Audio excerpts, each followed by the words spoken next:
Доброе утро, Стоп Гейм! В эфире Impact.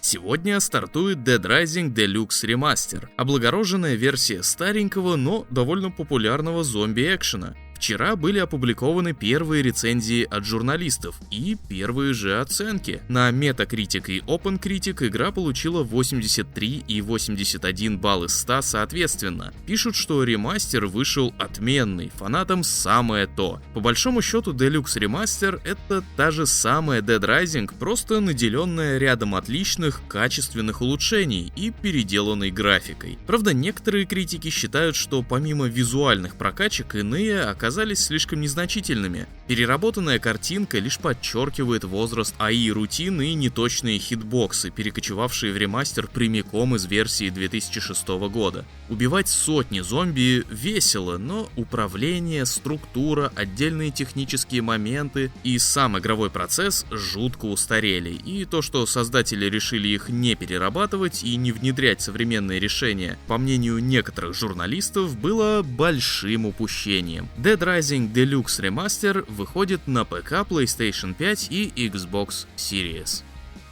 Во время беседы с инвесторами представитель Electronic Arts обронила одну интересную фразу, связанную с новой игрой про Черную Пантеру, скромно анонсированную еще в минувшем году. Так вот, фраза эта звучит следующим образом. В игре поклонников ждут яркие персонажи, Ваканда, самостоятельная история, а также прорывные технологии дизайна и повествования. СМИ за это уцепилась и выкатила гипотезу, что под этой загадочной прорывной технологией повествования скрывается нечто очень похожее на систему Nemesis из дилогии Middle-earth: Shadow of, той самой, которая позволяла нам сражаться с особыми орками, а те, в свою очередь, после каждой такой схватки подстраивались под твой стиль боя и со временем становились заклятыми врагами или лучшими друзьями главного героя. Есть и еще одна ниточка, ведущая к Средиземью. EA упомянуло прославленное руководство команды Cliffhanger Games, которая работала над той самой дилогией по Властелину колец. И мы знаем, кто это был. Кевин Стивенс. Он долгое время работал в стенах Monolith именно в качестве инженера, а после стал вице-президентом. И он же является основателем Cliffhanger. Конечно, это может выглядеть как отсос из пальца, но почему бы не помечтать? Вы за кого? За сталкеров или за бандитов? Мы вот на стоп-гейме разделились и ищем аномалии порознь, и вы можете к нам присоединиться. На нашем сайте появилась специальная страничка с ивентом, на которой вы можете выбрать сторону и отправиться на поиски артефактов, разбросанных по stopgame.ru. Поддержи команду любимых авторов и получи подарок. Подробности по ссылке в описании.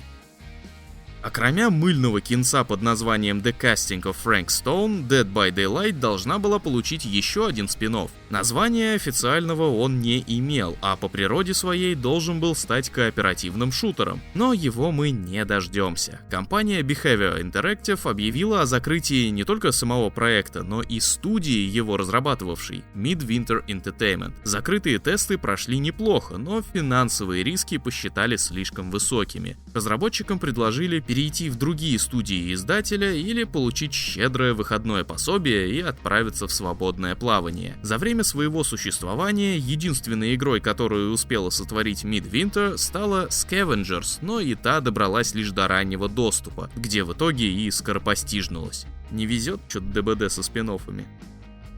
Вы уже слышали про добавление в GTA Online античита Battle-Eye. Вроде как дело богоугодное, хацкеров повышибать сам боженька велел. Но вместо этого античит сломал игру, так что на Steam Deck и Linux GTA больше не запускается. Мультиплеер пятой части не работает без защитной программы, а сама прога автоматически выкидывает тебя из онлайн-сессии, потому что неправославную операционную систему распознает. Rockstar, проснись! А Rockstar такая: а я и не сплю, а это и не баг. Согласно официальному сайту, ни Battle-Eye, ни сама GTA 5 официальной поддержки на Steam Deck и Linux не имеют. Возврата нет, валите нах. Игрокам такой ответ не понравился. Народ припомнил, что вообще-то Valve еще в 2021 заявляла, что Battle-Eye вполне себе совместима с системой Proton, и единственное, что нужно сделать разработчикам, это связаться с командой античита, а та дернет нужный рычаг и все заработает. То бишь девелоперам самим ничего делать и не нужно. А Rockstar вот видите какая. Следим за развитием событий. На одном из китайских форумов произошла утечка данных по преемнице Nintendo Switch, а именно опубликовали изображения возможных рендеров новой Switch и ее спецификации. Если скрины настоящие, то новая консоль Нинки не будет отличаться от своей предшественницы. Форм-фактор тот же, кнопки те же, джойконы на месте, но разве что сам корпус, экраны и подставка стали немножко крупнее. Размеры 206 на 115 на 14 мм, экран 8 дюймов, 2 порта USB Type-C, 256 гигов памяти формата UFC 3.1, 12 гигов оперативы, встроенные динамики, микрофон, 2 крутилятора на охлаждении и поддержка HDMI 2.1. Спустя некоторое время после слива журналист Video Game Chronicle Энди Робинсон косвенно подтвердил достоверность утекших материалов, ссылаясь на то, что они подходят под описание дизайна консоли, который компания предоставляла своим партнерам. Bethesda опубликовала чистый игровой процесс с комментариями разработчиков для Shattered Space, что есть дополнение к гордости Тодда Говарда прошлогодний Starfield. Из ролика следует, что сюжет будет разворачиваться исключительно на родной планете культа. Улететь и заняться своими делами можно будет в любой момент, но конкретно квесты дополнения не потребуют от вас покидать планету. История приводит нас сюда спустя несколько недель после масштабного эксперимента, который пошел не по плану. Разрыв континуума поглотил огромную часть столицы, а мы должны помочь местным разгребать последствия. После инцидента исчез лидер культа, что привело к борьбе за власть местные дома, и мы опять же сможем повлиять и на исход фракционного конфликта. Во время сражений дистанции будут существенно меньше, чем в базовой игре, а противники при этом будут внезапно нападать с неожиданных сторон. Релиз Shattered Space запланирован на 30 сентября.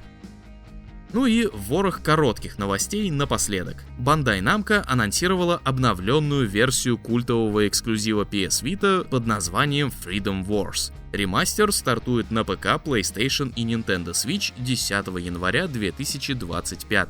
Облагороженную версию получит и Horizon Zero Dawn. Страничка игры появилась на сайте рейтингового агентства ESRB, чем подтверждает давние слухи. Horizon Zero Dawn Remastered выйдет на ПК и PlayStation 5. К разработке новой Battlefield присоединилась студия Ripple Effect. Ее задача — представить некий новый опыт во франшизе. Если верить Тому Хендерсону, этим нечто может стать бесплатный Battle Royale.